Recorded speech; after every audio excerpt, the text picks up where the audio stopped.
Grab yourself a cheesesteak and a Philly soft pretzel and settle in. We're in the city of brotherly love for our CAA game of the week. Lafayette making the quick trip east to Philadelphia to face the Drexel Dragons here on Lax Sports Network.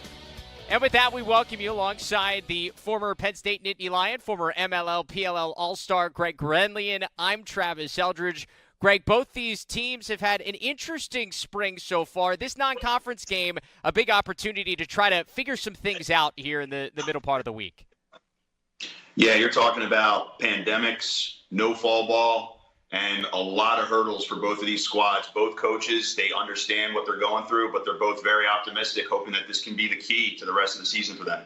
So as we take a look at a couple of players to watch in this one, for Lafayette, let's focus in on the goalie, Ryan Ness, one of the few juniors on this roster.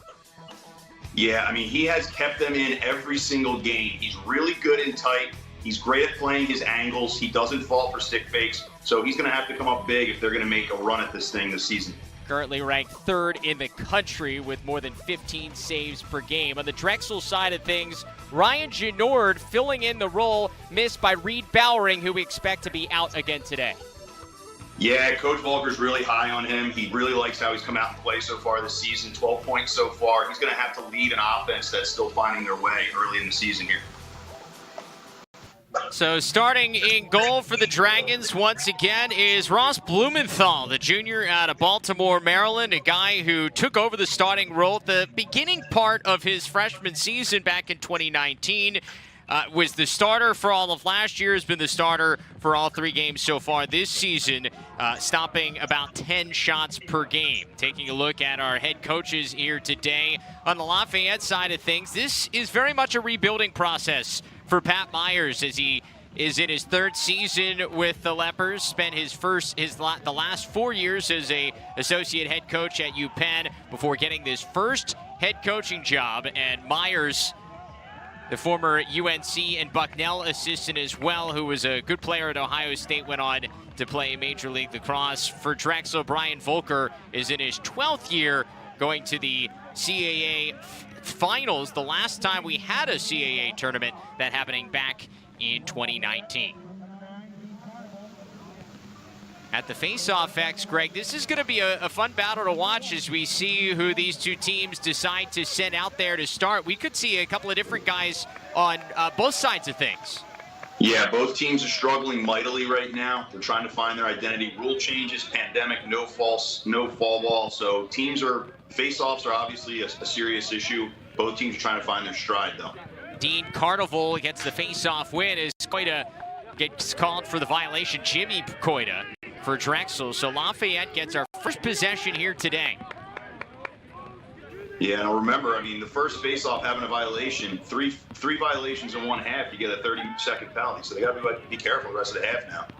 Sweeping across the top is John Mathis, part of the starting first midfield unit for the Leopards. This is Coleman Cram, part of 3 freshman attackmen in the starting lineup for Lafayette. 3 talented players, but obviously plenty of inexperience. A skip pass up top and a score. Mathis, the freshman from Richfield, Connecticut, cashes in. 1 possession, 1 goal for Lafayette. A consistent theme with Pat Myers is energy. And watch this offense. They never stop moving the entire time.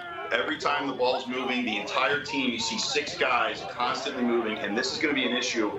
Coach Volker said on our call he was a little bit worried about their defense early in the season. They seemed a little slow to rotate. If you're slow to rotate, you're slow to get to your man against this offense, you're going to be in a lot of trouble.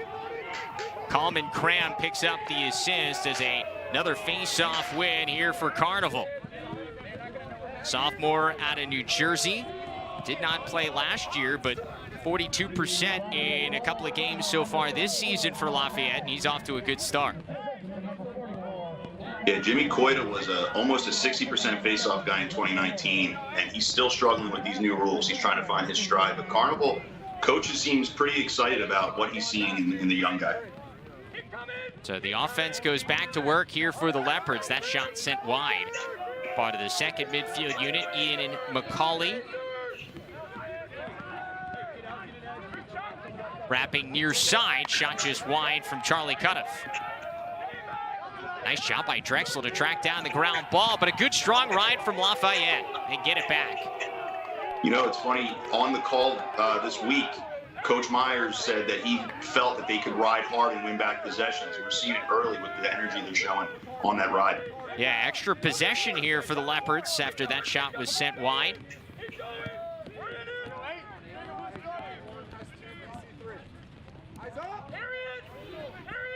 Look at the nonstop motion on this offense.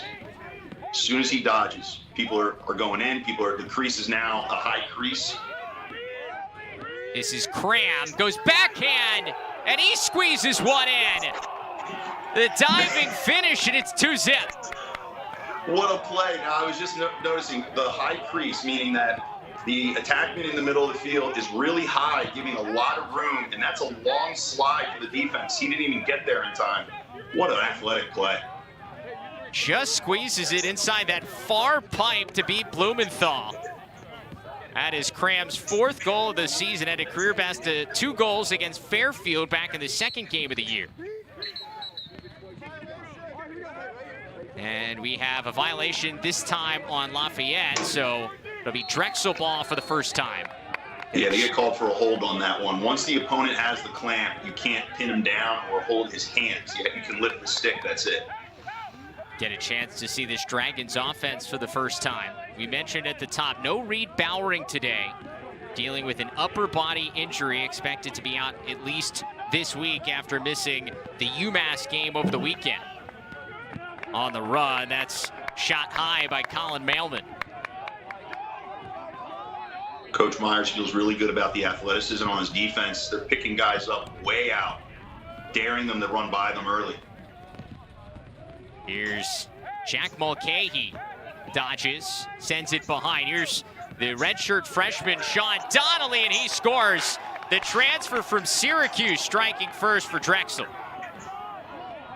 Man, you know what? It's interesting. It's pouring there in Philly, and one of the things you always see right now is on offense, when it's raining, you're usually worried about the offense catching and throwing, but they seem pretty dialed in down there. It's early on both sides of the sideline there. Yeah, we do expect it to rain throughout this game. If you take a look at the radar, it should be pretty steady throughout the entirety of this one in Philly.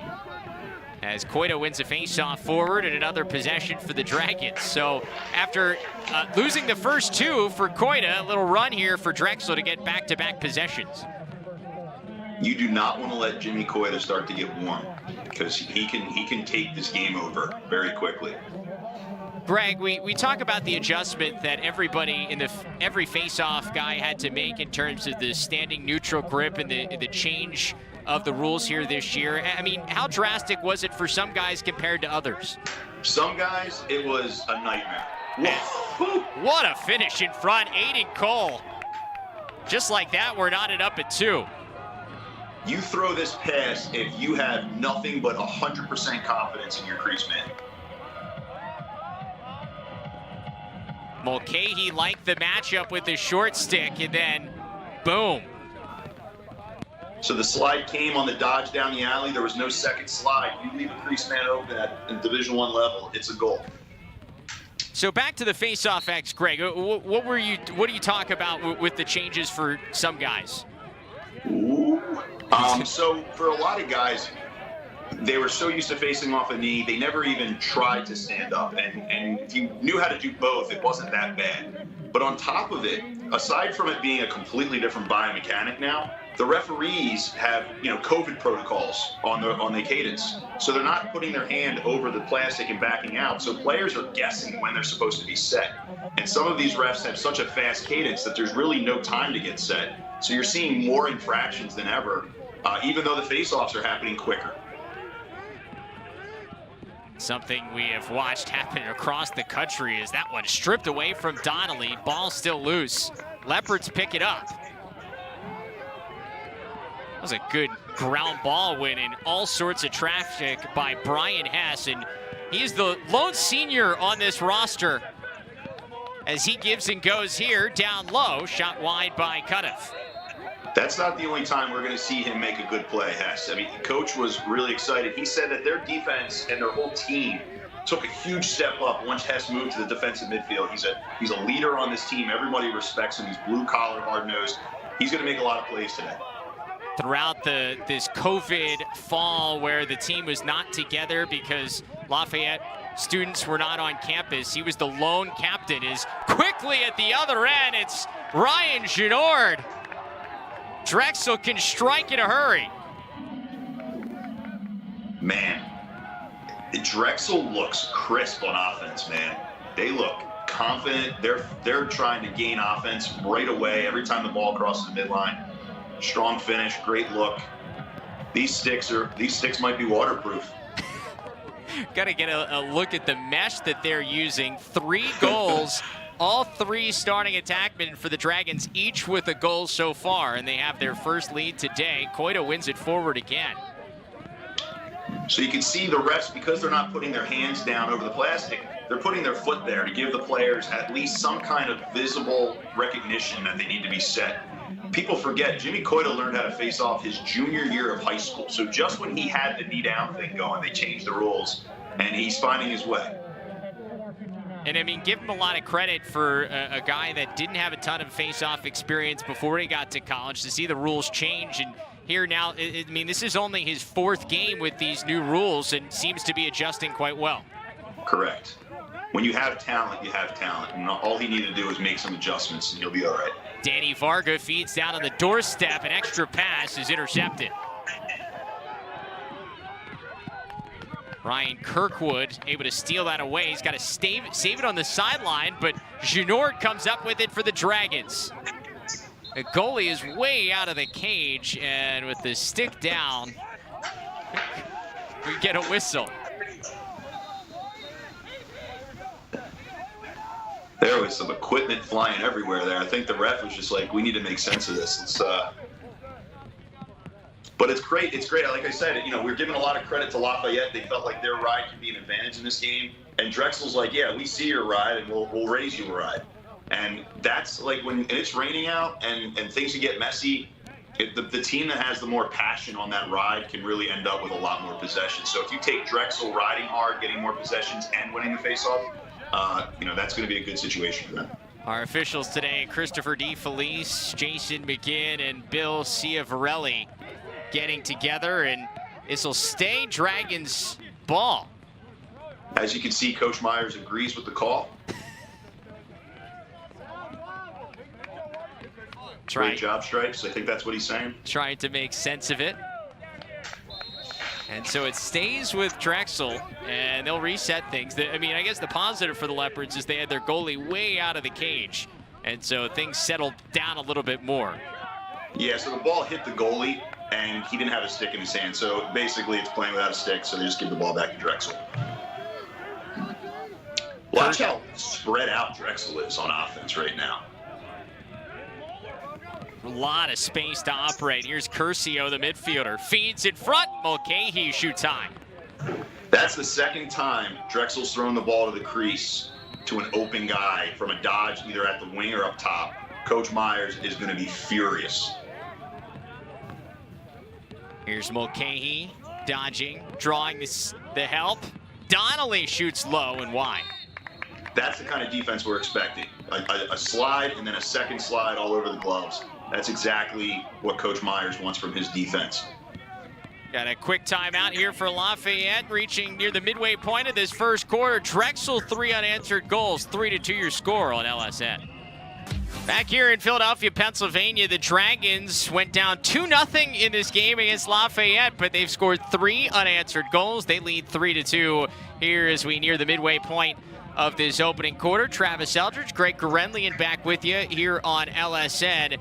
Greg, both these teams have had some unique starts to the year. For Lafayette, they did not play this past weekend. They were supposed to play Navy. That game postponed due to the Mids having some travel restrictions there on the Naval Academy campus. But Pat Myers actually wasn't too upset about that when he talked to us. He's like, we actually got a full week of practice, which actually was probably what we needed. Yeah, both coaches were very honest and open on our calls, where they were just like, look, it is what it is.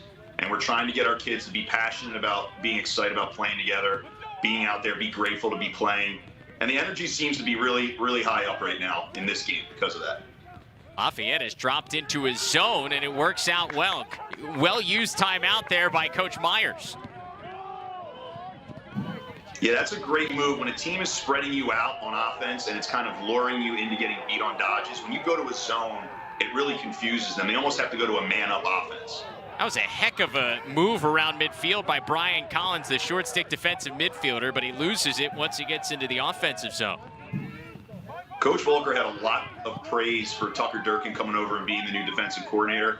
And you can see a lot of Tucker Durkin in the way that slide just happened. I mean, there were 3 guys chopping wood to get that ball. Yeah, Tucker Durkin has that now viral clip of him attacking Justin Gutterding from a couple of years ago. That comes to mind when you talk about chopping wood and Tucker Durkin. Yeah. Yeah, everybody at home, go on YouTube and look some Tucker Durkin up. Have some fun with that. Have you been on the receiving end of any of those checks, Greg? I have not. I've been as far as I can be from Tucker Durkin when playing. Well played, and well played here by Sean Curcio, the freshman out of Lancaster, Pennsylvania. Makes it 4-2. The ball placement on these shots, that's what's great. Watch this shot. Low bottom corner. There's no way a goalie can get to that offhand position. And he shoots it sidearm, so he really can't tell where it's going to be released at. So these are the new protocols. Guys are standing. They have to go neutral grit. The ref will walk over, put his foot near them so they have a visible cadence. Well, this ref did it. Okay. Jimmy Coita wins it. Jimmy's getting hot, man. Yeah, once he's confident, he can do anything. He lost the first 2 faceoffs. He's now won 5 in a row. And that is really directly correlated to Drexel's 4-goal run. They didn't have the ball the first couple of possessions. Lafayette scored. And now when Drexel has had it offensively, they've been able to cash in.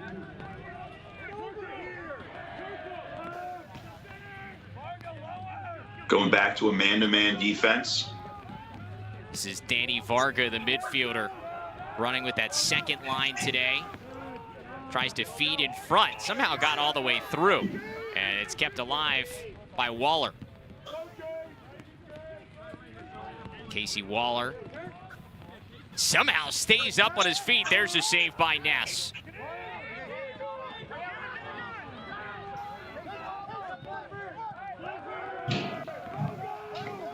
Felt like a much needed save here around the 5:30 mark of this first quarter. A way for Lafayette to get the ball back. If they can get it into the offensive zone, Kirkwood able to track it down, keeps it alive. I'm sure the whole sideline's screaming, yellow right now, take your time. You know, like you said, that was a big stop, and I'm sure they were very relieved to get it over midfield and get that ball on offense. And now they have to make it count because this thing can get out of hand if you're losing every faceoff, and the team you're going against is hot on their shooting. Here's Connor Freeman, another freshman, gets it over to Mathis. Takes a big physical hit. Good spin move by Dutton. Dodging in front, somehow staying up is Lehman. It's interesting so far, they're dodging. Completely de-twigged by George Grippo. You don't get a lot of short stick de-twigs. That was a perfectly timed check. And what I was gonna say, Travis, is Lafayette, like when you watch Drexel right now, look how spread out they are. And when they draw the slide, they bang it to the next guy real quick. They make you pay. Lafayette seems to be trying to dodge through the second slide, even the third slide. Here's COLLIN MAILMAN on the run. He is electric coming out of the midfield, and it's Collin's 3rd goal of the year. Man, that was a beautiful take. If we get that replay, watch how high Drexel is starting their dodges. And then by the time they get to the line of the box, they're already splitting guys, and that slide's just not there in time. Now, I will say this, I think maybe they're a little bit too confident in their goalie stopping shots because he's been so good early on. Speaking of being good, Mailman, I mean, that little split dodge, he has the top of the box. We've seen it here for the last couple of seasons. started his career as a defensive midfielder at Drexel, had to kind of beg Coach Brian Volker, hey, I want a shot at offense a couple of years ago, and he got it in 2019, and we have seen the results. He has poured it in, scored 22 goals in 2019, had 12 goals in 5 games last year before the season was cut short, and that his 3rd goal here of this season so far. And that's a good thing for kids to understand. Is you ask Coach for minutes. When he gives you your shot, you've got to produce, and he did. Now, the rest is history. And there's an answer by Lafayette. Blink and you're going to miss a goal in this game. It's Mailman getting in on the action. Man, I hope a lot of people took the over in this one. So this is what we're talking about on offense. You dodge from the far side, you draw a crease, 2 passes, and then you have your opening. And that's quality college lacrosse offense. And it all started with James Turco now getting his shot at the face-off strike. He won one. He could stand up back in high school. He knows how to stand up, so he could be a game changer for them right now. Turco is able to win the initial clamp. Now it's just a race for the ground ball. Coita wins it. What a great play. Yeah. Kept it alive for his teammates, and here comes Drexel again. Unsettled situation. One more pass, and it's Genord, his 2nd of the 1st quarter. This game is starting to look like the West Jenny drill, where it's just up and down transition. It started from the face-off counter by Jimmy Coita, the first man to react after impact, and he went with a reverse shovel counter, and the Dragons are running. Breathing some fire here, going end-to-end for Drexel. Genord coming off a couple of goals and an assist, Genord coming off 3 goals and an assist against UMass over the weekend. Already 2 goals in this 1st quarter. There's a face-off win by Turco and Lafayette. So that's a great adjustment if you're watching this game at home and you face off or you're a wing player. You got countered on the last one, so now you drop that short side wing all the way down. You just put it through your legs, keep it safe so you don't get countered. That's a really veteran play by a sophomore there. This Lafayette offense, despite the fact they trail 6-3, they actually have been pretty efficient when they've had the ball. Not too many empty possessions. This is Cuniff. The jump shot just sent wide. It's been a while since we've seen a missed shot on both ends of the field.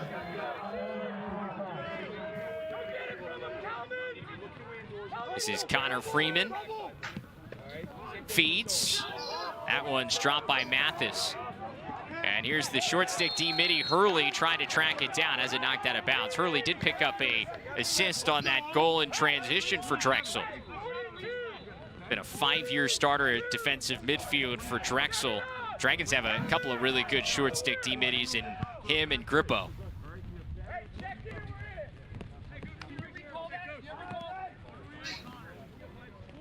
I think they're trying to make sure the right call here.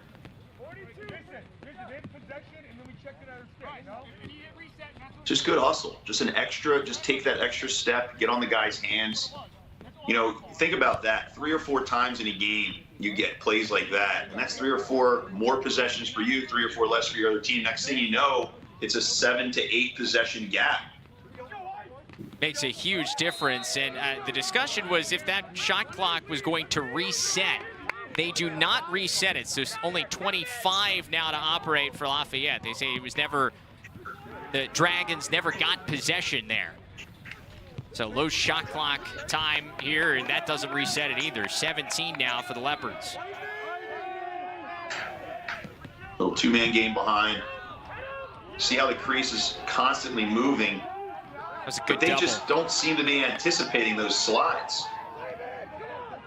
Drexel quickly the other way. We've seen their offense in transition so far in this 1st quarter. It's been electric. Mulcahy has got a step down to Cole on the doorstep, and he went into the crease. I mean, Drexel's playing loose right now. It looks great.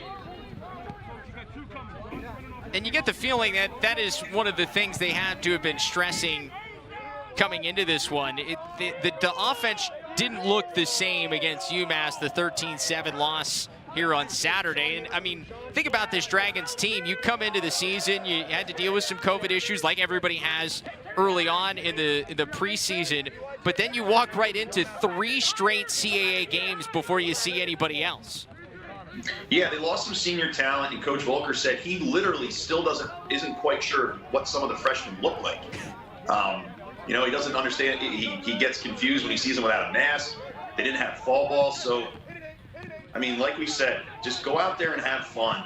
But what's the worst that's going to happen if you're having a good time, right? So they're playing loose. I don't know if it's the all-white jerseys, but they look fast tonight. This is good stuff. And if you keep the pressure on, you can make your opposition start to get a little white-knuckled when they're on offense. Yeah, you mentioned the fall ball thing. Both of these programs, the unfortunate reality for them compared to some other teams in the country, if they did not have students on campus at Drexel or Lafayette really in the fall, so very limited interaction between these teams before they came back here in January as that shot is stopped. Ness able to stop it, 20 seconds to go in the quarter. That was a phenomenal stop and much needed. A naked alley dodge with the whole goal to shoot at, and he didn't even blink. Hess gets rid of it, passes over. There's the stop by Blumenthal. And that should do it for this opening 15 minutes. Drexel went down 2-0 early in this one, but the Dragons roaring back. They hold a 6-3 advantage after one. They were running and gunning in Philly. A rainy night in the city of brotherly love. 3-goal lead for the Dragons after one.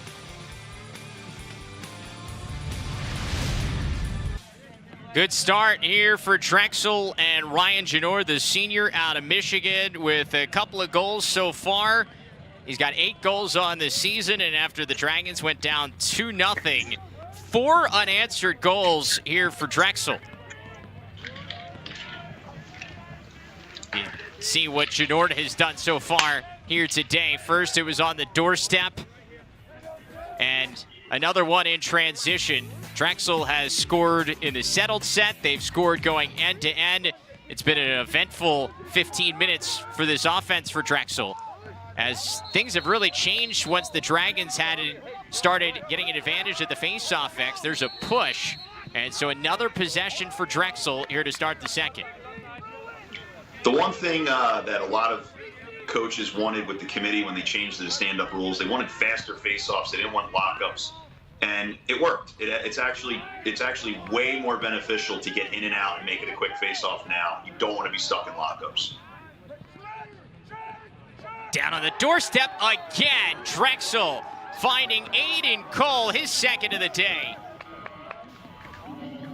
A wide open crease again. I mean, during that timeout between quarters, Volker had to have been just telling him, just keep stuff in the crease. I mean, watch, there's ball watching here. He beats this guy. The crease man should be coming straight up. He stands there, he follows his man. You can't go slow with nobody behind you. They're all just looking at each other. You know, and look, if you're going to leave the crease open in the game of lacrosse, you're going to lose. So they got to fix it. Mulcahy picking up another assist. He's now got 3 of them so far today. Midfielder out of Chester Springs, Pennsylvania, nearby Downingtown East High School.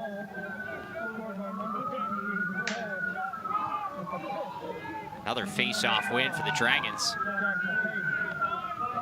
So Jimmy's doing what's called a plunger. He's bringing that left hand up. He's crushing the ball, squeezing the plastic around and popping it out.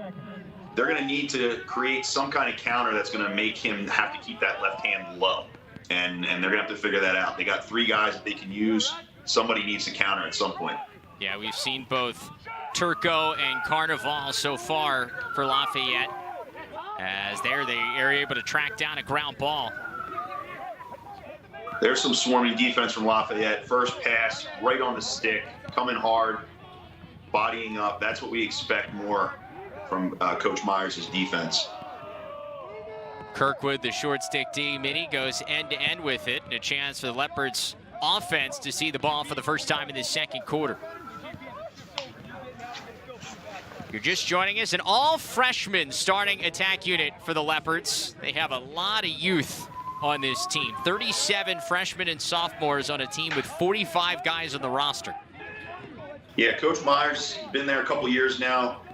this freshman class is like really his first like full class.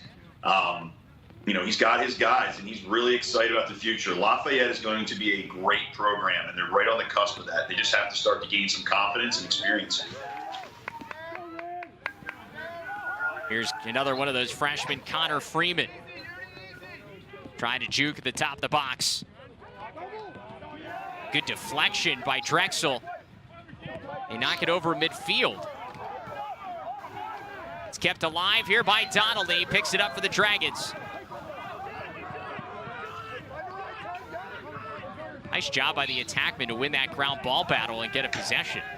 Absolutely. And the slide from Drexel, we talked about how Lafayette seems to be a little slow to slide. Drexel is confident. They understand the defense right now. MULCAHY! He had 3 assists. He said, I want one for myself. His first goal of the day. Give and you will receive. Good for him. I mean, this is another goal, though. Watch this. Cuts right, beats his man. He shoots it from practically the crease. No one there. I mean, you cannot have a clean white jersey and be on your feet when you run straight into the crease to score. MULCAHY just walking right in. Came into today with 7 points. He's already got 4 in this first half. Needed 5 here for the Dragons. And another win for Coita if he can scoop up the ground ball.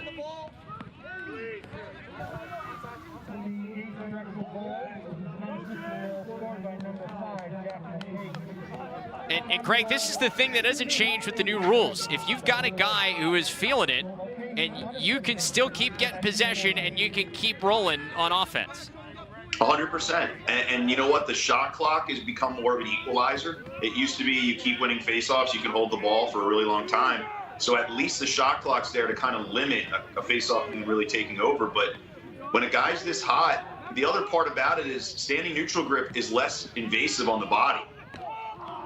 So he's not going to, you're not going to run out of steam. Your joints aren't going to hurt nearly as much. You're just going to kind of pinch and pop, scoop, and get off the field. So, he could be fresh in the fourth quarter, too, if he keeps it up. That shot sent wide by Augustine. Zach Augustine, the redshirt freshman midfielder out of Avon Grove High School in Pennsylvania. Here's Genord at the top of the box. Think about this Drexel offense and how good they've looked today, and they're doing it without one of the best goal scorers in program history in Reed Bowering, who's dealing with an upper body injury, as that'll be a crease violation. Sometimes when your stud is not in there on offense, the offense moves a little bit quicker because there is no one person that you're trying to get the ball to. That was a heck of a ground ball scoop up there at midfield, but Lafayette turns it over as they get it into the box. Still loose. Got all sorts of long balls in there for the Leopards, and you heard Coach Myers there on the sideline wants to talk things over, making sure he gets a possession for his offense, as he knows how important it could be with 10:30 to go here, down by 5. Every possession important, trying to keep things interesting. Is what we've been mentioning the run so far. It started with a 2-goal run for Lafayette, and then Drexel responded 5 unanswered, and it really all started at the faceoff X, Greg. They won faceoffs, they got possessions, they took advantage. Yeah, and you know what? It's a symbiotic relationship. When you're a faceoff man and you're winning possessions, your offense plays a little looser because they know they're getting the ball back. But as a faceoff guy, it is way easier to keep walking out there when your team's scoring and your sideline's jacked up, as opposed to coming out there like James Turco's been to try to stop the movement. So they're feeding off each other right now. And we've seen a little bit of everything offensively on display. We've seen some nice dodges and individual efforts like that one from Mailman. We've seen the midfielders dodge like MULCAHY and feed down toward the doorstep for guys like Aiden Cole and Sean Donnelly. An 8-1 scoring run here since about the 12-minute mark of the first quarter. It has been all Drexel. There's 2 things I'm really noticing here, and I think we should pay attention to. They're 1-for-1, Lafayette is, when they play zone defense. And that wrinkle really seemed to confuse Drexel on that one possession. I would not be surprised if they went back to a zone, because Drexel doesn't have anybody who's really known for being like a bomber, and meaning like a long distance 13-yard guy who can crush the net. So you might want to take your chances and say, look, we trust our goaltender and we want you to shoot it from the outside. The other thing is, when you saw that timeout called, Coach Myers is going to have to deal with some yelling from his long poles, because there was about to be a long poles crease crank, and he called timeout. He's never going to be forgiven for that. You don't get many of those opportunities when you got the pole in your hand. So coming out of the timeout, this is Cuniff. Pass a little too hot to handle. And it goes wide of Macklin Fitzpatrick. Yeah, it certainly seems that Lafayette's being a little bit more affected by the weather with their passing. There's a long pull feed from Jack Farrell, the long stick midfielder, shot wide. I think a lot of the kinks, and yeah, of course it's raining out, but you know, like we said, 37 freshmen, sophomore, they are a way younger team than Drexel, and you can see a little bit in how they're handling themselves in this first half. But the other part about it is you usually work all these freshman kinks out in the fall, and there was no fall. So they're finding things out right now that you usually find out in October. Step down shot there from Mailman. And I think you're right. You look at this Lafayette team playing their 4th game of the year. This is going to be a much different team that we see here today than the team that plays Loyola and Bucknell the last 2 games of the year. Absolutely. They're growing up very quickly, feet to the fire.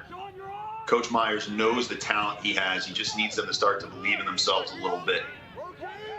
Shot sent wide. Mulcahy there for the backup. He's had a terrific start to this game. Mulcahy again.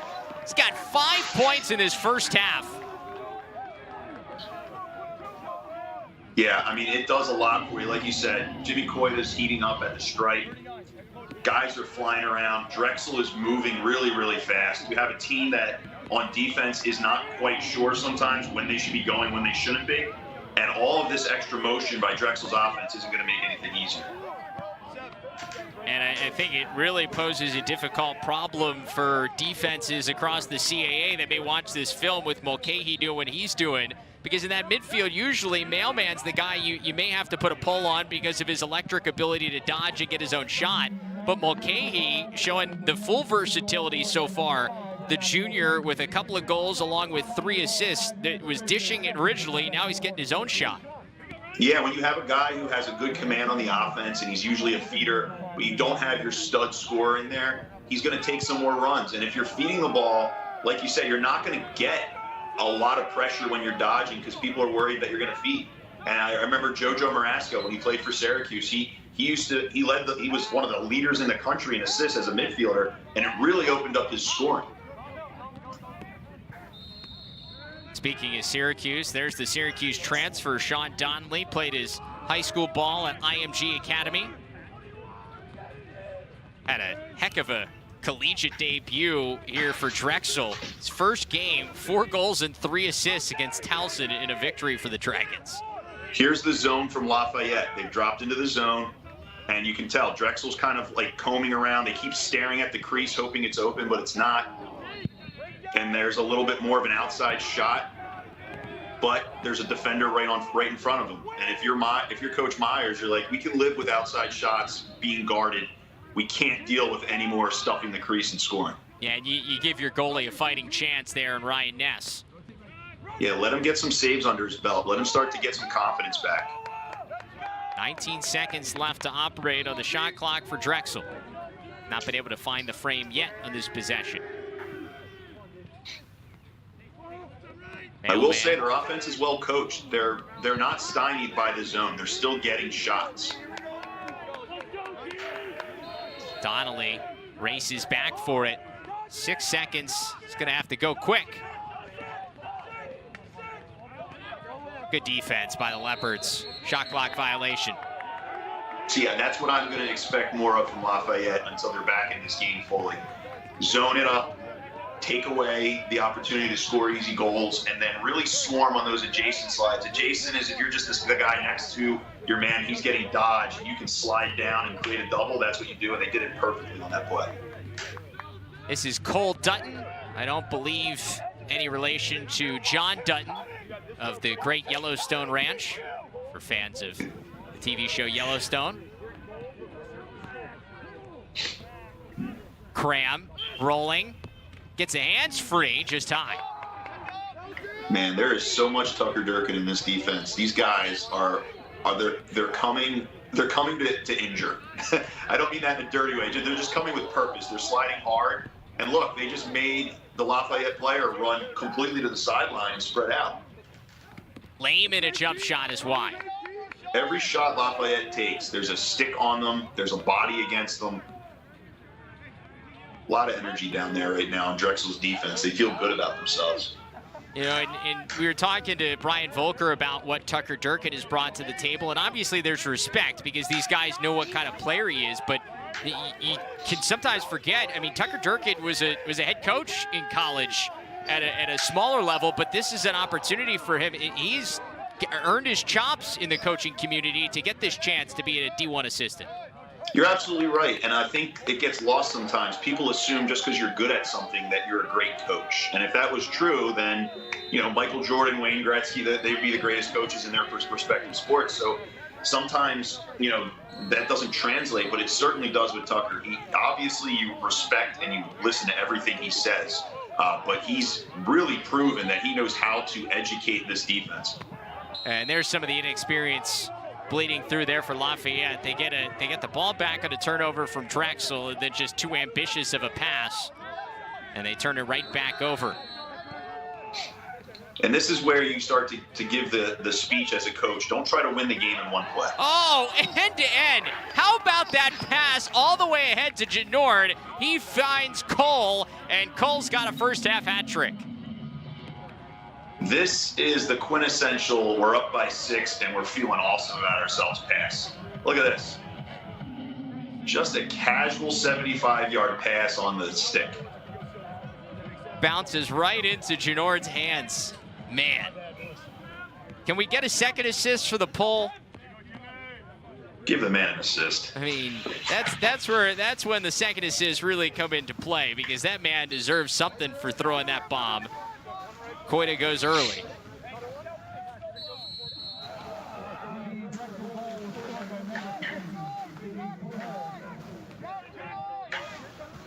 Another point, by the way, for Genord as he picks up an assist. Now, a couple of goals and an assist for 3 points on the evening for him. This is Ian McCauley. Feeds back out front. Layman, a good look. That's exactly what you do. You draw the slide. Where did the slide come from? That man's got to be open. Threw it straight through the top. That's a good shot. Lafayette needs those kinds of shots. Feed into traffic, scooped up by Drexel. This is Sean Quinn, all CAA performer, senior out of New Jersey. We're going to have a frustration penalty coming up on Lafayette's attack. They're riding. The defender clearly threw the ball, and like 3-4 steps later, you hit him. That's just frustration and being a young guy. So our first man-up opportunity for the Dragons today. At 27% on the year, 3 of 11 limited opportunities in these first 3 games. You do not need to be man down right now if you're Lafayette. Yeah. This is just the last thing you wanted. Yeah, the way the Drexel offense has been clicking, being man up, I mean, that just almost seems automatic. Yeah. Now watch how similar this offense is probably going to look compared to what they were doing when they were going against a zone. Oh, I don't know who gets credit for that. Cole, I think, may have tipped it in on the doorstep. Either way, it's another one for Drexel, 11-3. They're slinging it, man. That pass was from the hip.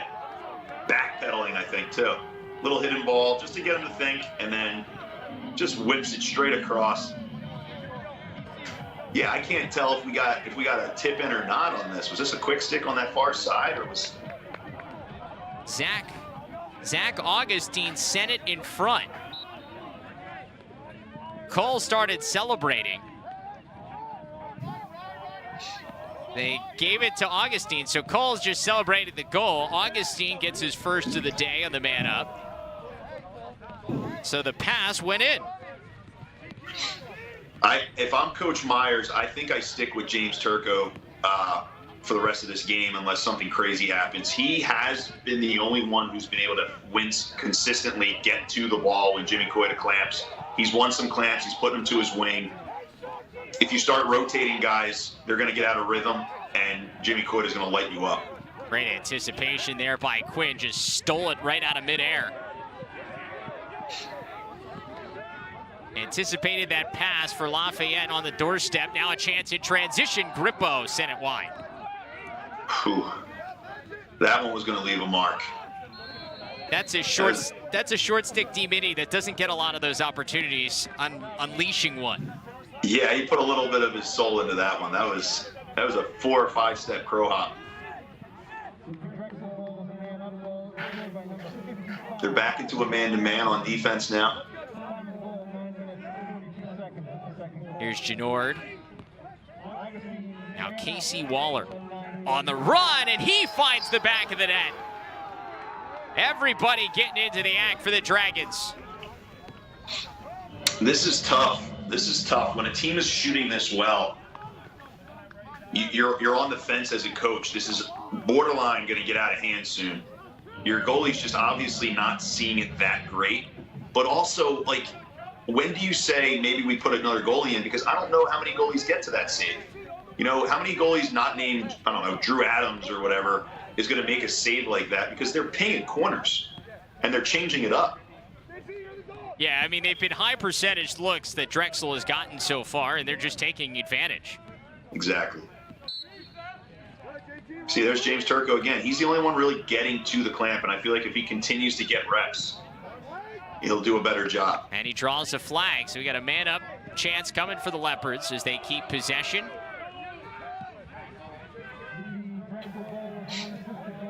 Now you got James Turco. He's getting a little hot at the stripe. He's won a couple clamps in a row. And Jimmy Coita has to be very careful. He can't anticipate the whistle because he's already got 2 violations. The third one would be a man down. So Lafayette's got a chance here at really starting something. Here from the wing, it's Layman. Uses the screen.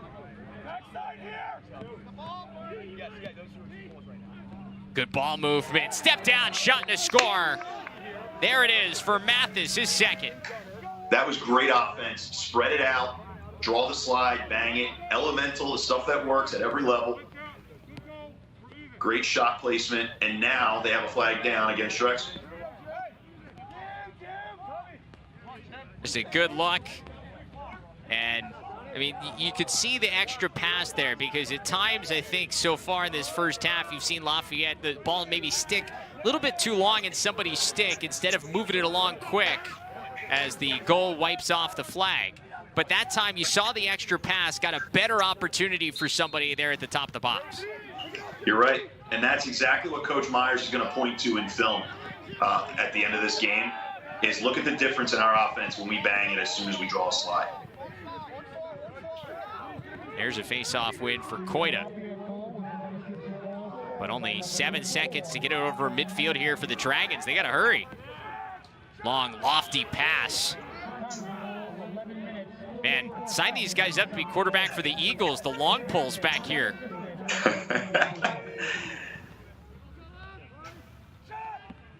Feed in front, somehow caught by Mulcahy. That was a really difficult catch. But it goes out of bounds off of Drexel. Lafayette better right there, collapsing on the crease. That's what's expected.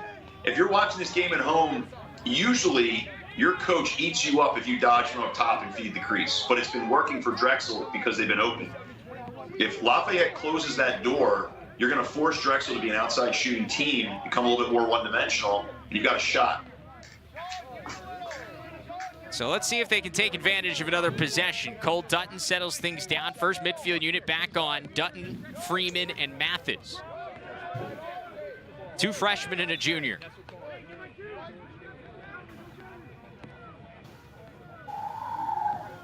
Freeman, by the way, one of 2 Freemans on the roster. They're twins, Jacob and Connor. One on the first midfield, one on the second. This is Cram. Feeds back out top to Dutton.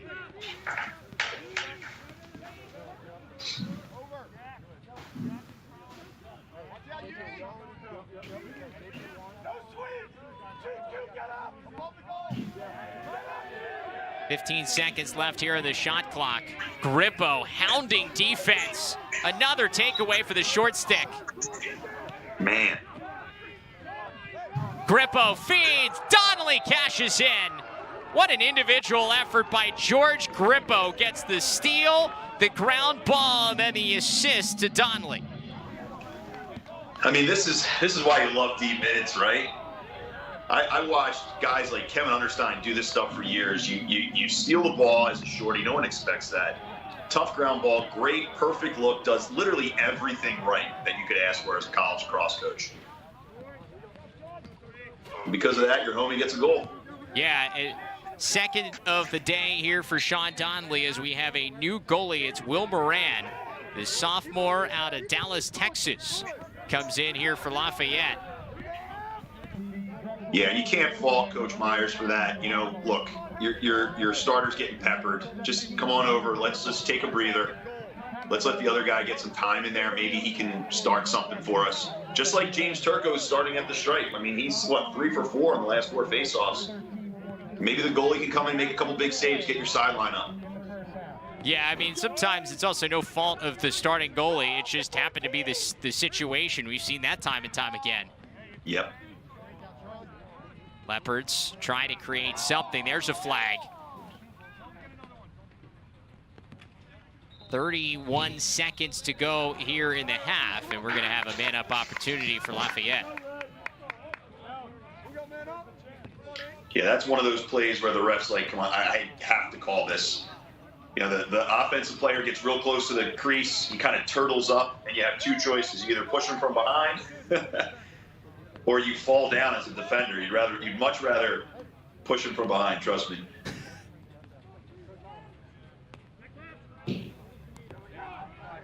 So Lafayette, man up now, and they're winning a couple faceoffs.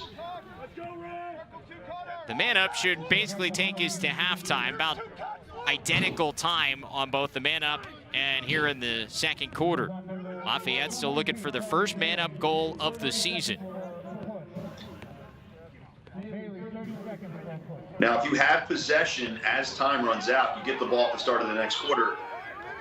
So they didn't get a goal or maintain possession. Long range feed, a chance for a goal, they score. Man down, everything working for Drexel. It's Aiden Cole's 4th of the first half. If you had to write up, hey Greg, tell me what's the worst thing that can happen in the last 8 seconds? This. The feed from Sean Donnelly on the long pass. I mean, how many times do you see this long pass just end up harmlessly going over the end line at the other end? Instead, Drexel takes advantage. The pass off the stick of Jack Farrell.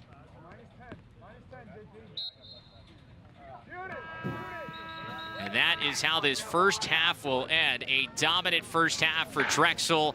This offense was clicking after they scored just 7 goals this past Saturday against UMass. They scored 14 in the first half here against the Leopards. And they have a 10-goal lead at the break. We will be back here in a few minutes for the second half. But first, to catch you up on everything else going on around the lacrosse world, we'll send you back inside the LSN studios for halftime.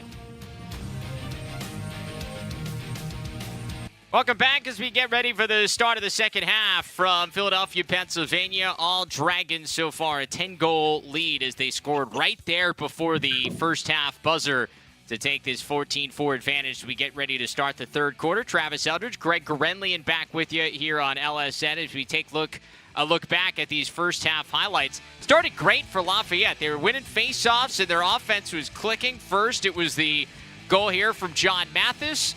And then Coleman Cram with a terrific diving effort. But then, Greg, things changed at the faceoff X for Drexel, and then the offense started clicking. Yeah, Jimmy's gaining a lot of experience, a lot of confidence. Drexel's speed in the crease. We talked about Lafayette being slow in the crease to slide, and that's going to have to change if they have any chance of getting back into this in the second half. This Dragons team had production from all over. Aiden Cole had 4 goals and an assist to lead the way. He had 5 points. Jack Mulcahy had 5 points as well. Ryan Ginordo had a couple of goals. You see him there on the feed. He had 3 points. And here's the goal They had a couple of goals like this, including the one right before the half, as Aiden Cole scored his 4th goal of the first half. And the Dragons were able to celebrate on their way into the locker room as a face-off win by Jimmy Coita starts the 3rd quarter. Yeah, you saw Jimmy jogging off at halftime. His chin was up. He was feeling good about himself, and his team was up by 10. So watch out. If you're Lafayette, you better start winning some face-offs. Things could get real crazy here. They did find some success with James Turco there in the 2nd quarter especially, but Coita is still with the advantage at the face-off X. He's now won 12 of them so far. 9 face-off wins for Lafayette. Good look for MULCAHY, sent wide. Good effort there on the end line, and it pays off for Tommy McGee. Those are the things that they're going to have to do. They are going to have to flat out outwork Drexel by a very large margin if they're going to get back in this in the second half. You have a young, talented team that needs to start believing in themselves.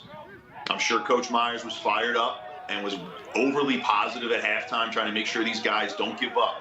You can do this. You can dig out of this hole, but we can't do any more digging on our own side.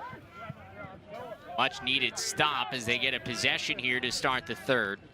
This is Cole Dutton, part of that starting midfield unit. In there with Macklin Fitzpatrick now. Sophomore out of Massachusetts. Getting a run to start the 3rd. Now Peter Lehman.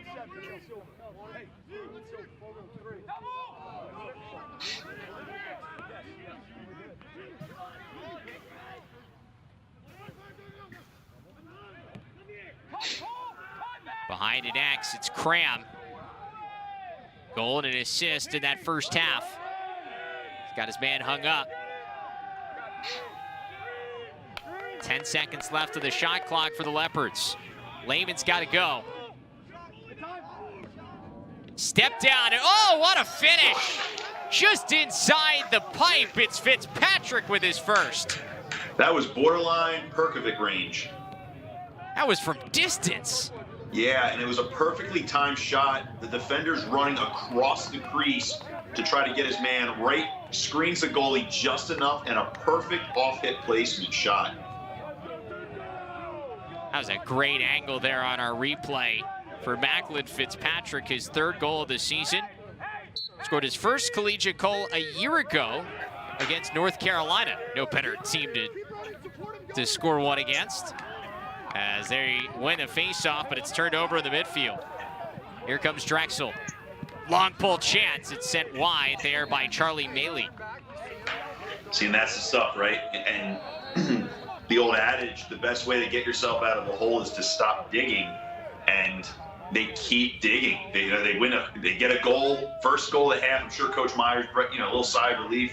Win the next face-off clean, and then just throw it away. Now they're in a zone defense again. They've seen some success at times with this zone, slowing down Drexel a little bit. Yes. Walking in is Genord, and you cannot let him do that. A hat trick again for Ryan Genord. And you know, Travis, this is one of those things where this is inexperience. These kids, it's not effort right now, right? If you're Coach Myers, you know this isn't an effort situation. It's just not being confident in your defense, not being confident where to go. This guy should be screaming up to stop that man, but instead you just kind of stay with your guy, you stay on the backside of the goal, and he walks in and shoots. And a veteran defense, that's not something that really happens. So, these are the growing pains that you're going to deal with when you're building a new program and a new culture. Yeah, if you're just joining us and missed it in the first half, 37 freshmen and sophomores on this roster of 45 guys for Lafayette. To say that they are young is an understatement. Another face-off win here for the Dragons and a possession. Genord, now Mailman. Scored a goal in the first half. Here he is again, a snipe. COLLIN MAILMAN. All right. Mailman must have heard me earlier say they don't have any real zone busters that can fire the ball from the outside, because he looked like he was trying to put this through the goalie. Look, he was borderline getting out of the way of that. And he should. If I'm his parents, I'm like, just let that one go in. Like, that had to be 100+ miles an hour from 12 yards. Greg, because I don't believe you've done a Drexel game with us here on LSN before, do you want to guess what COLLIN MAILMAN's mother's name is? No. I have no idea. As that shot is sent wide by Lafayette. COLLIN MAILMAN is son of Bob and Canada Mailman. That is literally the most incredible lacrosse factoid I've ever heard in my life. Yeah, they're lovely people. We had a chance to meet them at the CAA tournament a couple of years ago, back in 2019, after Drexel won in the CAA semifinals on Thursday night. And they're great people. Hopefully they're watching, but Canada Mailman has to be one of the great lacrosse mom names of all time. All time. And I apologize for doubting your son's range on his shot. I'll never do it again. Here's Lafayette going back to work. Step down opportunity there for cutoff. Another good takeaway by Drexel. The defense has been good. Yeah, they've been really good. Coach Volker's got to be super excited about this. And here's the tough thing for Lafayette. Like we said, it's not effort. And to be honest, their offense, they don't need to change anything. When they're banging the ball after drawing a slide, they look good. It's the execution. Executing on doing the right thing. That's, drop passes, throwing the ball away, slow to slide. Like, these are things that can be fixed. They can only be fixed by experience. It's the experience that Drexel has. A bunch of seniors, some fifth-year guys on this roster, some players that decided to come back, take advantage of the NCAA's ruling last year after the season was cut short. And you're seeing it. You're not even seeing Reed Bowering on the attack unit for Drexel, one of the best scorers in program history, back for another year. Waller, pass down low, a shot and a score.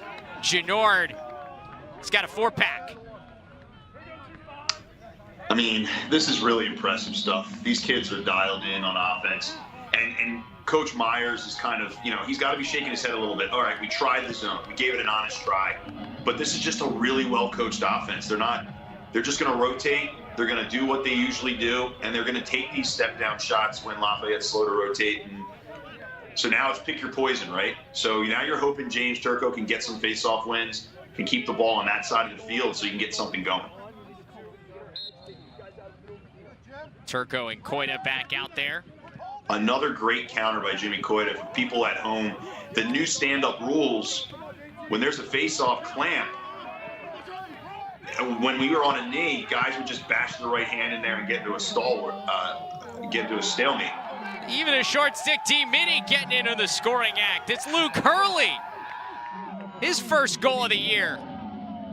And you get a goal. And you get a goal.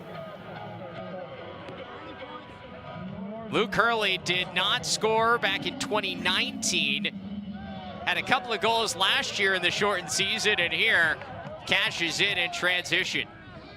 Your face-off wing is coming he comes down, he gets a GB, he gets a feed up top, and he stings the corner too. I mean, we're going to need to find out what shooting drills they're up to, because Drexel is on point right now with everything.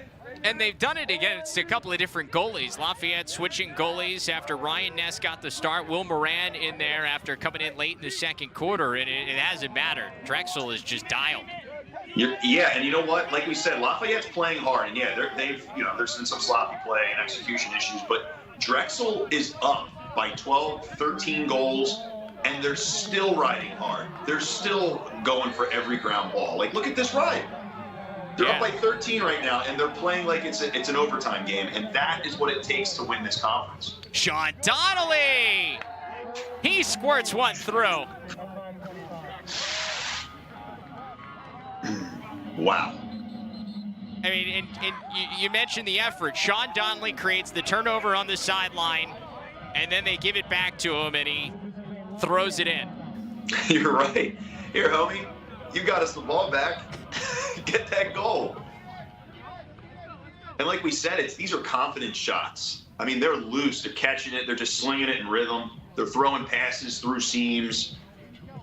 Everything that they're catching, everything. I mean, Coach Volker, you saw both coaches on our call were they had a little glint in their eye thinking, we really think this has to be the game we start to turn things around. And if you're Coach Volker, you're just ecstatic right now with the execution and the effort. Now maybe you start to rotate more younger guys in there.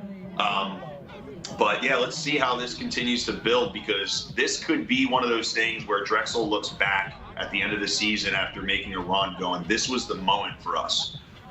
Yeah, and I think in talking with Coach Volker about that, he admitted, like, look, I didn't get a chance to coach these freshmen during the fall, so we've got a bunch of new guys that come on campus. I barely know them. They barely know their teammates. And obviously with COVID protocols, you can't get together like you would in a normal setting. So everybody's still getting adjusted to each other. You walk into 3 CAA games, so they go 1-2, which isn't great, but at least they get one win over Townsend to open things up. But now, I think you got the sense he was excited to be able to try some different guys in some different positions and let them come out here in a non-conference game to figure some stuff out, as then they go right back to conference play in playing UMass in a couple of weeks. Yep, and they both have secondary face-off guys in right now. Jimmy Coita's good chance his day's kind of over. The only problem, though, is when you send somebody else out there, and, like, for instance, Jimmy Coita was clamping the ball, bringing the top sidewall over. Now, that was the first face-off where we saw someone come out and rake using the bottom sidewall, coming underneath you. That's a total change-up. So now the scouting report's totally different. Drexel could continue probably to have success if it's that different for Lafayette. Yeah, that's the first face-off we've seen from Mark Hartman, the sophomore out of Madison, Connecticut. And he's been good so far this year, 20 of 35 for 57% on the year. Yeah, he's got promise. If Jimmy Coita wasn't there, he would definitely be the guy. So this is invaluable experience that they're going to get now in a conference game that's going to help them down the line. Genord sends it behind here for the Dragons. Let's get pass back out top. Genord from way downtown, and there's a stop by Moran. And that's good for Moran now. You got an outside stop. Maybe you guys get the ball upfield, get a goal. Your goalie starts to feel a little bit warmer. Transition chance. How about a long pull opportunity? Not wasting the opportunity there for Lafayette as they have the backup.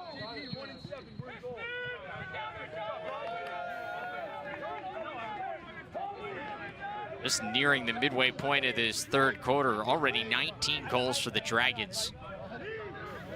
Yeah, and if you're Coach Myers right now with this really young team, you have to make sure they continue to stick to the plan. This is usually, they call it quicksand, where things start going wrong, and then you have some guys that were ballers on their high school team used to taking a game over and try stuff that just isn't part of what you're trying to do on offense or whatever. And, things can get real bad real quick and can get even worse. So stick to the plan, keep doing the thing you need to do on offense, rotate, trust each other. Yeah, and I thought that was interesting in talking with Coach Myers. He was discussing, like, after our first couple of games, like, we sat down and watched the whole game film. We didn't break it up. We made the whole team watch the whole game film to kind of talk through everything and get the ebb and flow of a game. And, they had a lot of confidence. They were up 4-2 against Loyola in their last game played a couple of weeks ago, and then the Greyhounds showcased why they're a top 20 team. But you can see spurts of it, and they're all still learning. Yes, 100%. And like we keep reiterating, please, like, you're watching this game, none of these guys had fall ball. 37 freshmen, sophomores. This time next year, this Lafayette team is going to look very different. You're not going to see the mistakes that you're seeing tonight. They just didn't have that fall ball. Oh. As Mathis has it stripped as he was trying to cut in. Scooped up by Blumenthal, a nice outlet pass.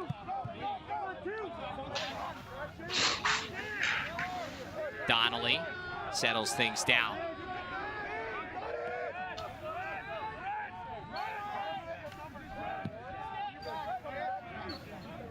First look at Luke Stansfield, senior attackman from Philadelphia.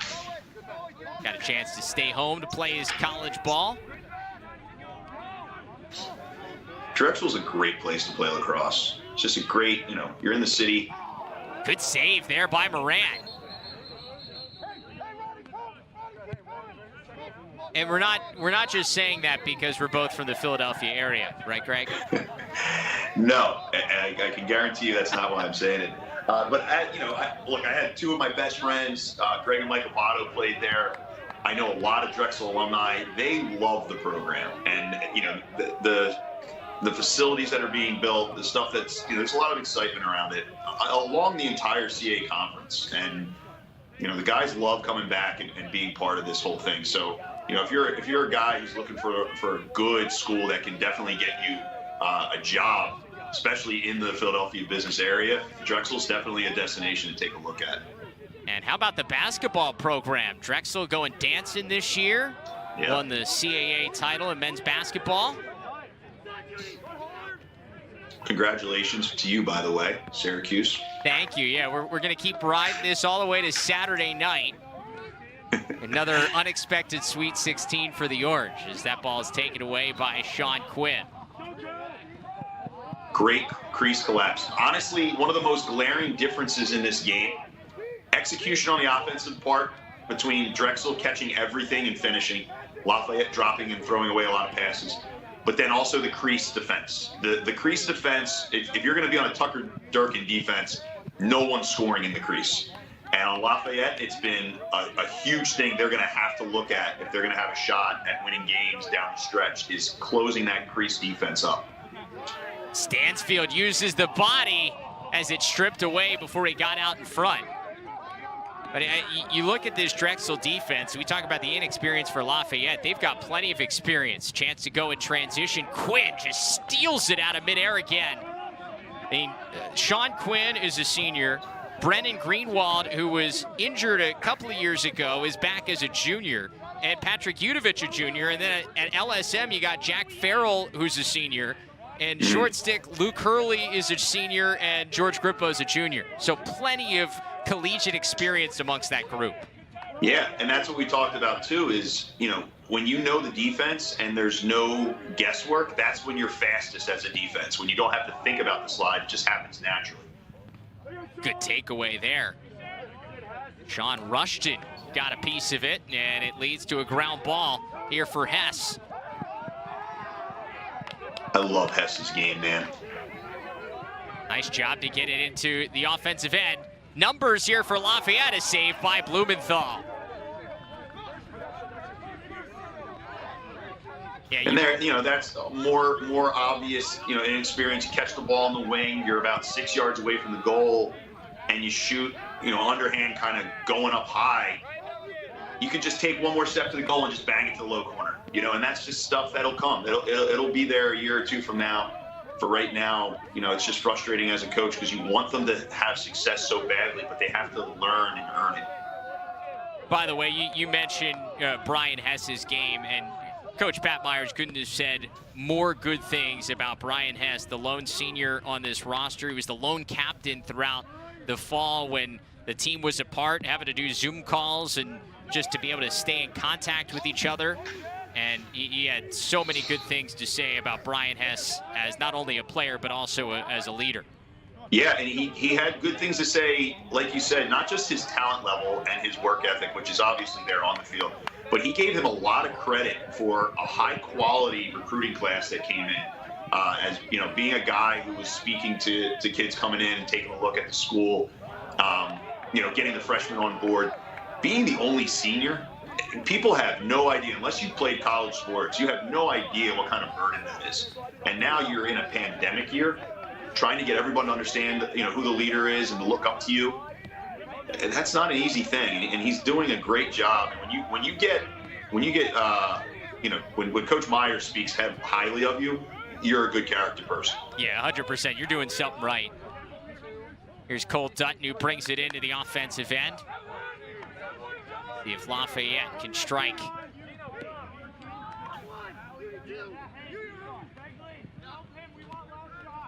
Good feed, and there's the finish by Dutton. There it is. We talked about they're doing the right things on offense. They just have to finish and execute. And that's a perfect example. Just keep, giving them a lot of credit, man. You're down by, 2 touchdowns, but you're still moving on offense. You're still getting open. That's perfect. That's exactly what lacrosse looks like when it's done at a high level. Couple of juniors connecting. George Enman finding Dutton. Dutton's 3rd goal of the season. Had 6 goals last year, which was 2nd on the team in that shortened COVID-19 year. Turco wins a face-off forward. And this is one of those things where if Turco's in there with his first move, which is a plunger going forward, going against someone who does a rake as a backup, who's only got a couple face-offs under his belt in the second half, Turco could go on a real good hot streak. It's just they're going to have to take advantage of every single possession from here on out. Here's Mathis driving in.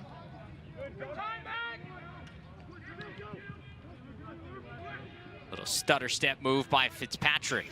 He's got a goal today. Now Enman feeds a little high. There is a flag down, so we will now get the penalty as the Leopards will go back with the man up for the 2nd time today.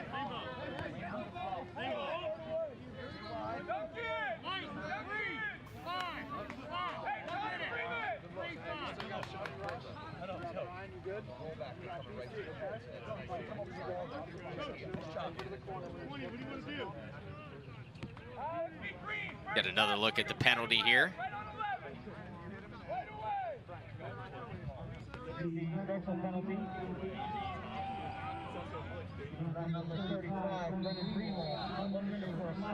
Brennan Greenwald goes to the box for a minute for his slash.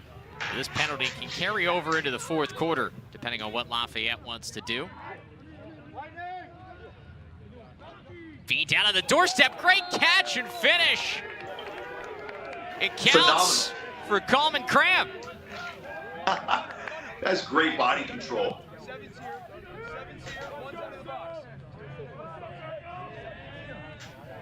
He almost kind of lulled the Dragons to sleep, just able to keep his feet outside the crease.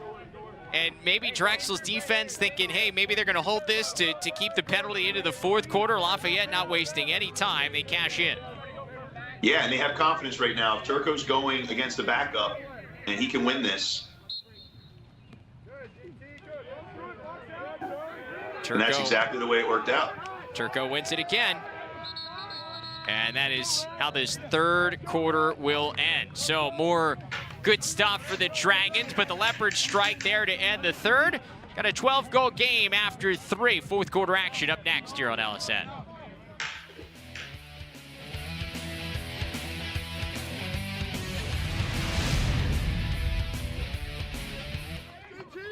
And the 4th quarter's underway here on LSN. A face-off win off the ground ball by Brian Hess. And so Lafayette will get possession to start this final 15 minutes.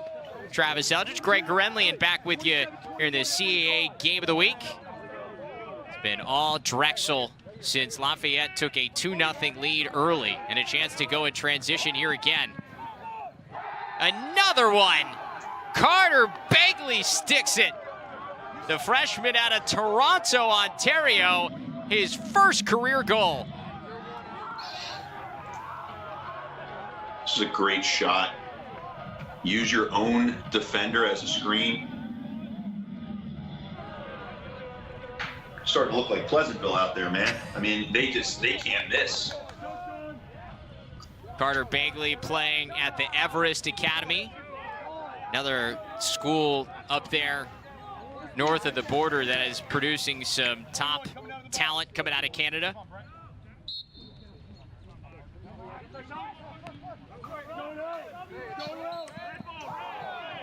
Ball goes out of bounds off of Drexel, so Lafayette will take possession.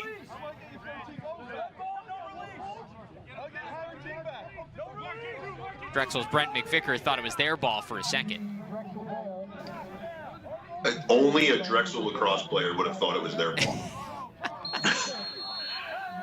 Not sure what you're trying to say, Greg. I mean, your face-off guy just threw it 10 yards out of bounds. Lafayette takes possession here. Rainy night in Philadelphia. Temperatures are good, almost 60 degrees, but it has been a constant rain throughout the evening. on the run. That one sent wide. So if you're Coach Meyer's staff right now, you're like, look, let's win this quarter. Let's finish on a good note. Let's just be efficient. Let's work on our offense and our defense. Let's leave with something positive out of this game that we can build on moving forward.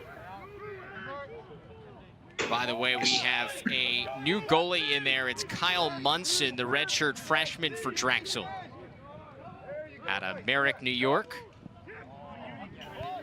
And that ball taken away. Patrick Udovich. Transition chance, long pull, bounce shot is high. Yeah, when you're up by 14, you're going to start to see some long pulls trying to get theirs. We're getting into, we're right there in football score territory. Yeah. 20-7. But we've seen this a few times. When you go back to that Lafayette turnover, they're drawing the slide, and then they go and they turn and throw it back up top. And they're having issues just kind of banging the ball back through X to make the defense shift. And you're getting a little predictable. That's why you're going to see the ball being picked off like that at top. So a turnover by the Dragons gives it back on the run, and it's scooped up there by Munson, his first save. Nice hustle there by the Leopards. But to get back, Brian Collins, the short stick D-midi out of Gonzaga, native of Virginia, but it's thrown away here on the sideline.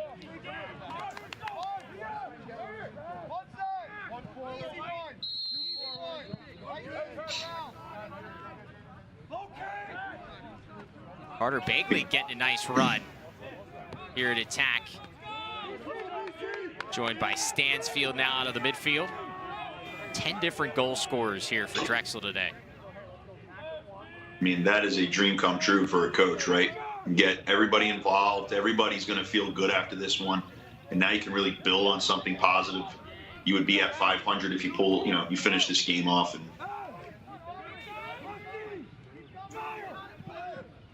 ball dished down in front. Oh!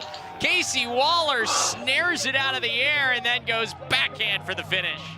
That was, Casey Waller just caught that in the dead center of the crease, and I think before he landed, he went with twisters. Let's see here. Twister, you catch it with the right hand. You try to stick it over to that other side.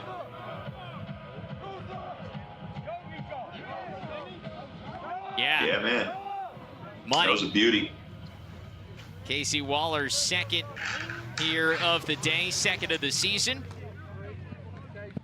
Now doubled his career goal total, had 2 goals last year in the shortened season, and then 2 goals here tonight. Hartman wins a face-off.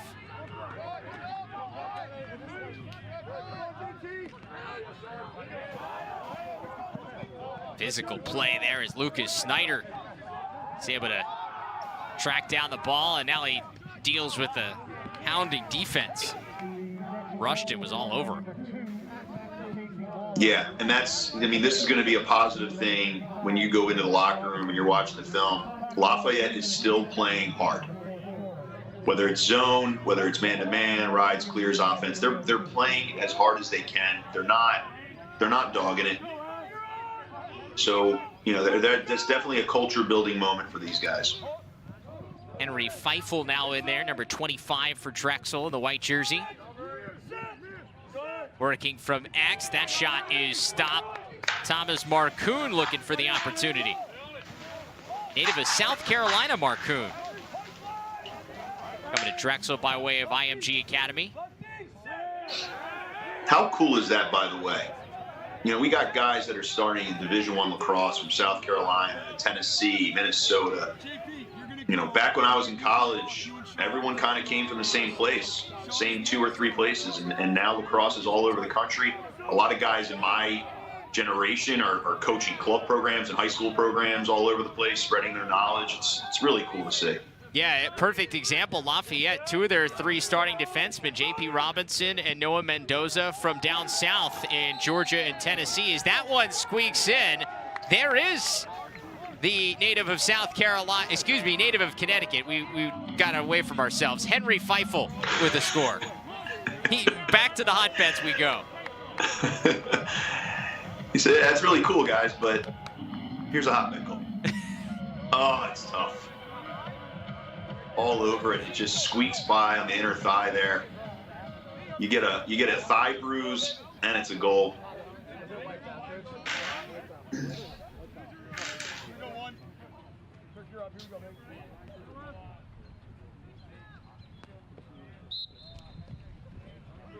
Penalty gets wiped off, by the way, by the goal. Face-off win here for Turco. Nice check. Nice job recovering there by Anthony Rosado. And that's the little stuff, right, Trav? Like, you win a face-off clean. You got a guy in your back. You don't hang your stick, right? And then on the other side of it, Drexel, up by a ton of goals, still hustles in and makes that trail check like it means everything. And that's what you love to see as a coaching staff. Opportunity there. The worm burner from Kirkwood is stopped.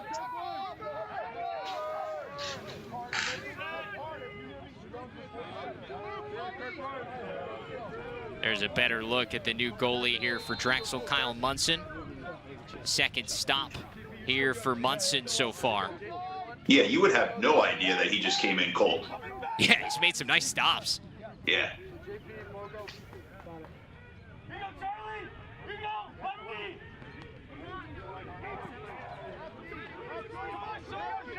Possession continues here for Lafayette. Here's Jack Warren on the run.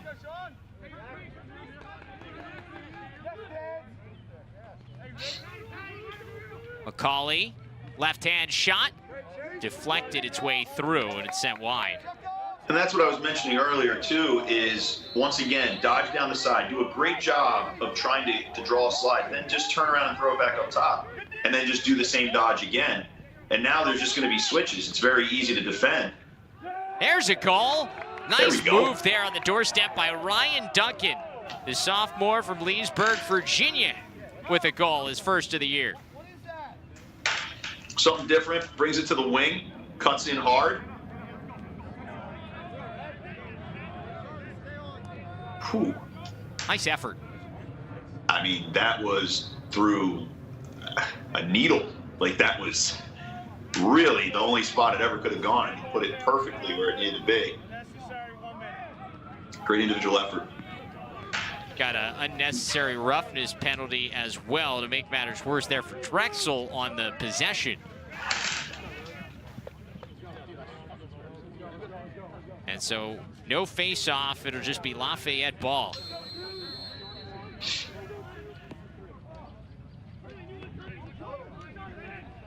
Step down shot, and that's an easy save there by Munson to start the man-up opportunity. And that's, you know, that's the stuff that you don't want as a coach. Just hey, we got a great opportunity now. We can get 2 in a row, and we take like a 15-yard shot with not coming off of a pass, and the goalie's just staring at you while you take it. You know, and that's stuff that they're just going to have to learn about. So a chance to kill off the rest of this 1-minute penalty. About 25 seconds left on it.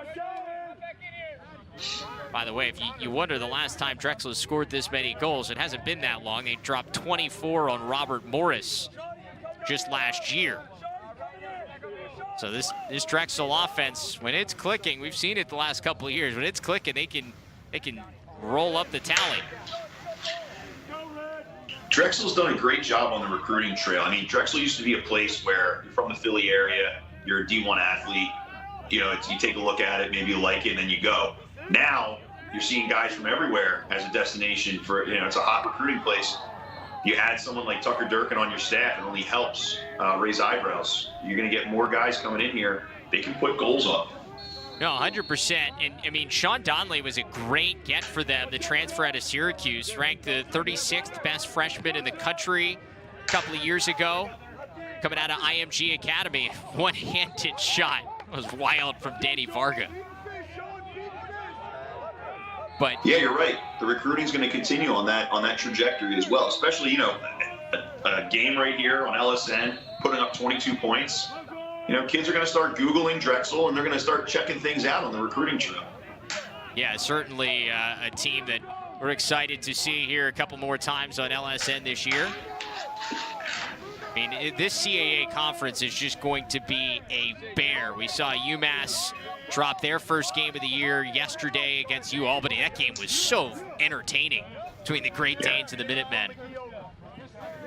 Yeah, this is a great conference, and you know it's interesting because they all kind of recruit the same type of players, the blue collar, you know, really hardworking, you know, especially the midfield two-way guys. So you know it's going to be a grind.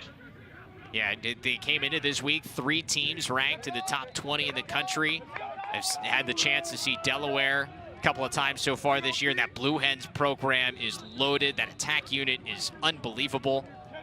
Maybe one of the best in the country when you look at Charlie Kitchen, Ty Kurtz, and Mike Robinson.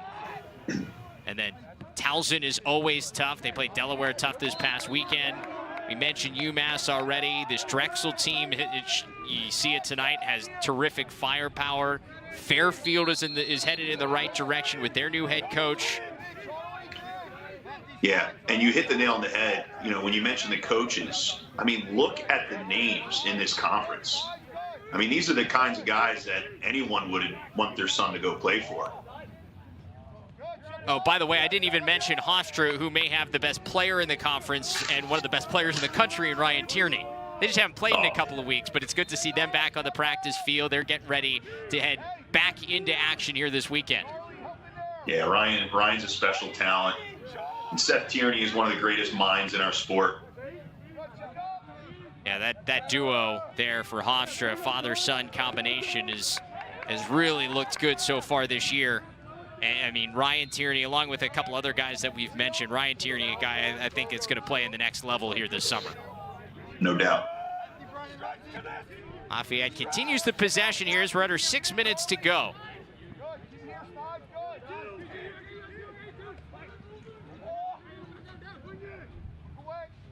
Here we go. Now they're getting it through X. Pass back out top. Now around to the wing. This is Duncan. Down low, shot sent wide. 15 seconds still in the shot clock. They got the backup. It's great ball movement. Bang the ball through X, dodge, draw, bang it again. It's no secret to having success in the college game. Just got to be consistent. There's a takeaway by Mailey.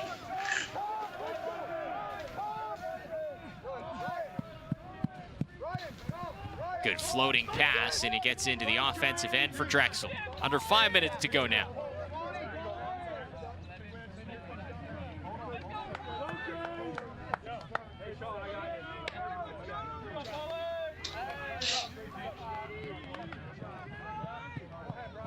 I also think this is the thing that college lacrosse needed in this shot clock. And, you know, it used to be, like, for instance, if you're Drexel, you go up 7-2, maybe you start to just hold the ball a lot. And that's the kind of stuff that used to happen. Now with the shot clock, you can't. So you just keep going. You keep shooting, you keep playing offense, you keep spinning it fast, and you end up with 22 goals because of it. So I think that it was a massive, long overdue improvement to our sport having a shot clock at the college level.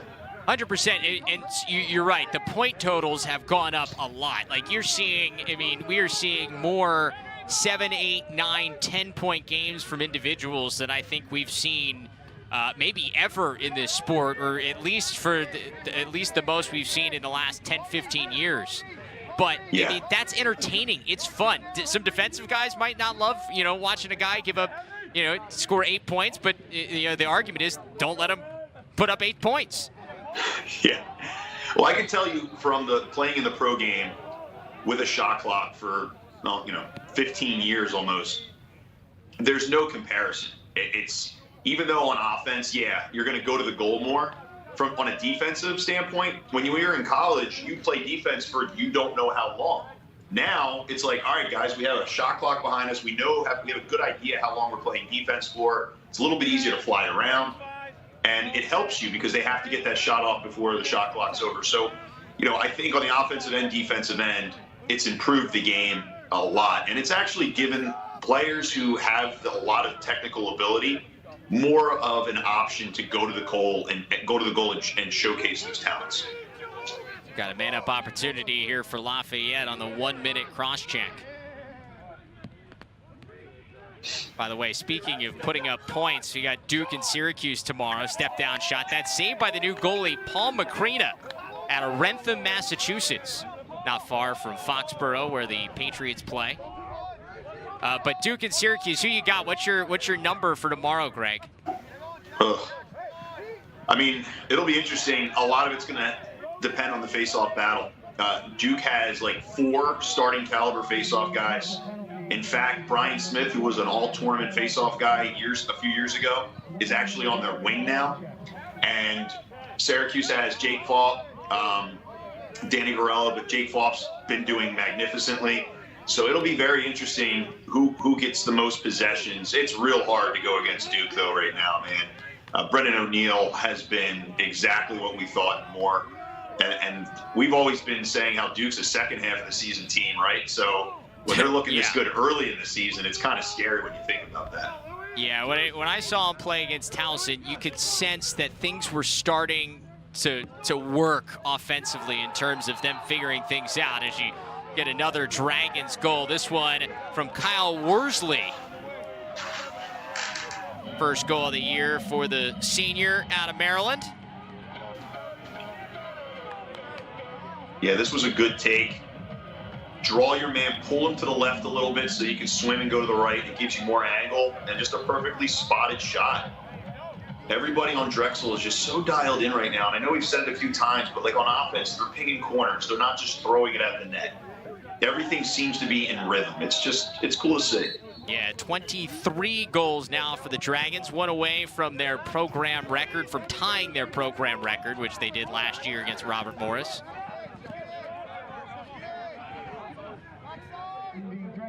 How about the effort there? Nice takeaway, and just at the end. That was Jack Farrell, the starting LSM, right at the end, stealing it away. Jack Farrell's been everywhere tonight. You know how like Brody Merrill has like that omnipresence where you feel like how many of this guy are out here? I feel like Jack's been doing the same thing for Drexel, and it leads to another goal. Lucas Snyder stepping into one. 24 goals ties the program record.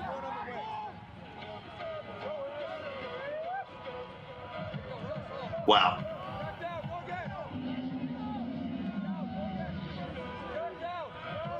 These guys are going to feel good about themselves tonight, and they deserve it. They've earned it. Yeah, just everybody getting into the act. Snyder coming off the bench. Speaking of Brody Merrill, he is from the Hill Academy, so he must have heard you talking about his former coach. A lot of people are listening to me tonight. I guess that's a good thing for ratings, but yeah, I mean, you take a look at that. Like, that's not something you do when you're not feeling it, right? He comes out, he's you know, towards the end of the game. Yeah, he could have ran into like right in front of the crease and scored, but he thought, you know, why don't I just fire this thing from 13 yards out? And they're just slinging it. And the amount of confidence radiating off the field from Drexel right now and the swagger is going to do something for the next game for sure. There's no way it won't. I should correct myself. Most goals scored for a Colonial Athletic Association Drexel team, 24 goals. As you get a flag down, and this will get us the penalty with under a minute to go. The 24 goals, the most since the 1975 season for the Dragons. So it's been, they're putting up numbers they haven't done in a while. Man, we're talking like the wooden stick era. Like, this is...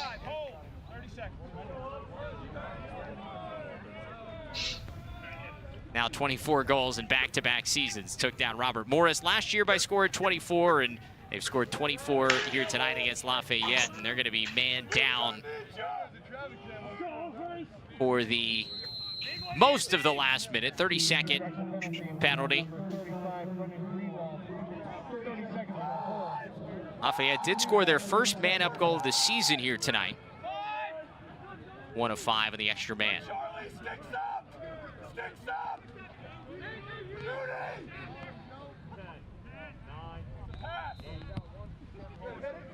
Goes out of bounds, ruled a pass, and so with 30 seconds left, Drexel just has to get this over midfield, and they can put the icing on this one as the big man Paul Macrina came in, got a save. Third goalie the Dragons had a chance to use tonight. And Greg, you said it, everybody's going to be all smiles after this one. Well deserved. In a year that's been tough for everybody, Lafayette will build on this and get better, and Drexel will have a well-deserved win, and they'll look forward to being 500 and moving forward in the season. And so there it is. Drexel gets back to 2-2 on the year. They win his non-conference matchup against Lafayette. Your final score 24-8. Drexel getting all sorts of big-time performances across the board. Ryan Genord with 4 goals and an assist. Aiden Cole, a huge day with 6 points, 4-2. Sean Donnelly, who had a terrific game to start his Drexel career back in the first game, comes up with another 5-point performance. Those guys leading the way in a big win. Greg, you kind of hit on a little bit, but final thoughts you take away from this one? If you're Coach Myers, you bring these guys in, you use this film, you use this opportunity to continue to improve, continue to get better for the future.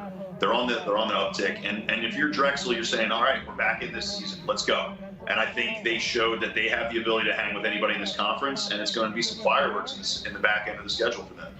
Going to be a lot of fun to see what Drexel does from here on out in the CAA. But that's going to do it for us here tonight.